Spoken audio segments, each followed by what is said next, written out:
The Mind Machine, Episode 1. The Machine Learns You.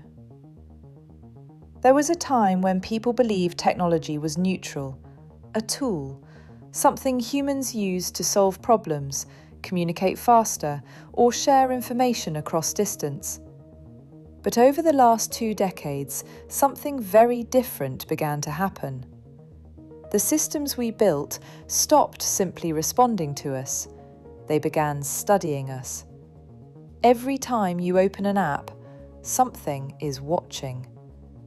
Not in a dramatic science fiction sense, not a person sitting behind a screen monitoring your life.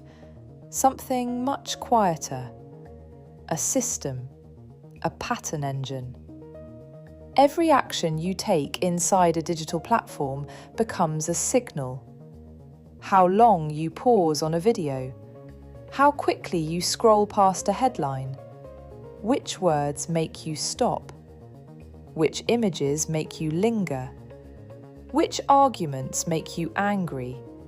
Which ideas make you curious? All of it is recorded. Not because someone wants to judge you, but because the system wants to understand you. Modern digital platforms are not just communication tools, they are behavioural laboratories. Every user is participating in a continuous experiment, and the goal of that experiment is very simple. Prediction. If a system can predict what you will click, it can predict what you will watch. If it can predict what you will watch, it can predict what you will feel. And if it can predict what you will feel, it can begin to influence what you will do next. This is where the internet changed from a library into something else entirely, a learning machine. At first, the process was crude. Early websites simply counted clicks, which articles people opened, which advertisements they noticed. But technology evolves quickly. Soon, platforms realised something important. A click alone doesn't reveal much. What matters more is behaviour over time, patterns. A person who pauses on a video for 3 seconds behaves differently from someone who watches the entire thing. A person who replays a clip behaves differently from someone who simply scrolls past. A person who comments behaves differently from someone who silently watches. These tiny behavioural signals, when combined across millions of people, begin to reveal something powerful: human habits. The system begins to see what kinds of content trigger curiosity, what kinds of language trigger anger, what kinds of stories trigger sharing. It begins mapping the emotional terrain of the population, and once that map exists, the system can do something extraordinary. It can begin adjusting the environment. Imagine walking into a room that rearranges itself depending on how you behave. If you linger near a certain door, the room builds more doors like it. If you react strongly to a certain sound, the room plays it again. If something makes you stop and look, the room fills itself with similar objects. That is essentially what a modern algorithm does. It studies reaction. Then it reshapes the environment to increase the same reaction. This is why 2 people can open the same app and experience completely different worlds. One person sees political arguments, another sees comedy. Another sees conspiracy discussions. Another sees travel and lifestyle. The system is not showing the same internet to everyone. It is building a custom environment for each user, an environment designed around behaviour patterns. This is sometimes called personalisation, but that word hides something important. Personalisation is not only about giving people what they want, it is about learning what keeps them engaged. and engagement is the real currency of the digital world. The longer someone stays inside a platform, the more advertisements they see, the more data they generate, the more predictable their behaviour becomes. And prediction is the foundation of influence.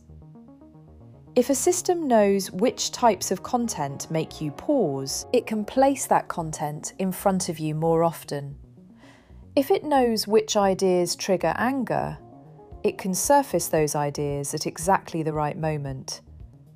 If it knows what makes you laugh, it can keep you inside the platform longer than you intended. None of this requires human operators making constant decisions. The system learns automatically. It runs millions of micro-experiments every day, testing headlines, testing thumbnails, testing emotional triggers, testing narrative framing. Whatever keeps people watching spreads.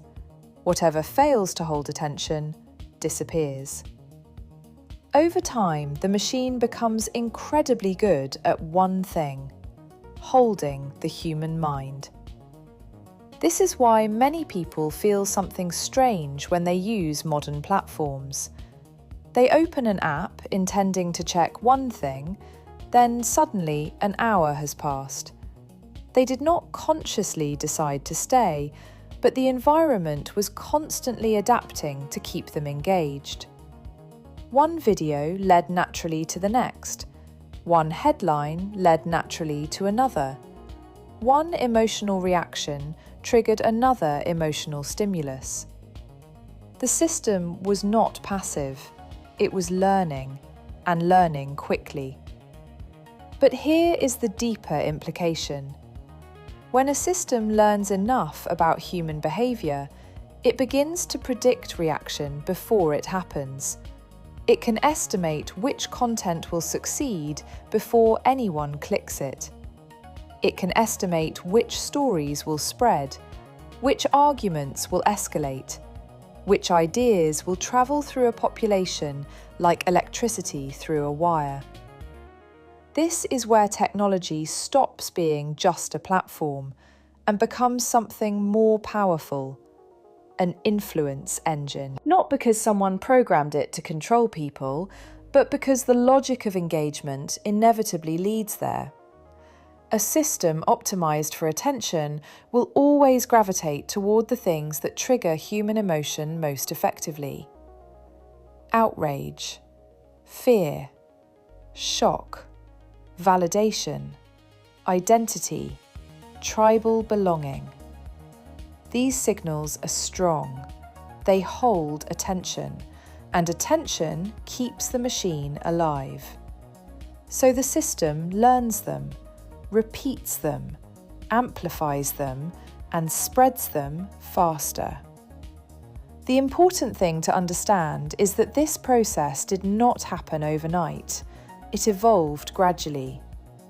One improvement in recommendation systems, one improvement in behavioural tracking, one improvement in data analysis, until suddenly the internet was no longer just a collection of websites. It was an adaptive environment, an environment that studies the population continuously. The machine does not know everything about you, but it does not need to.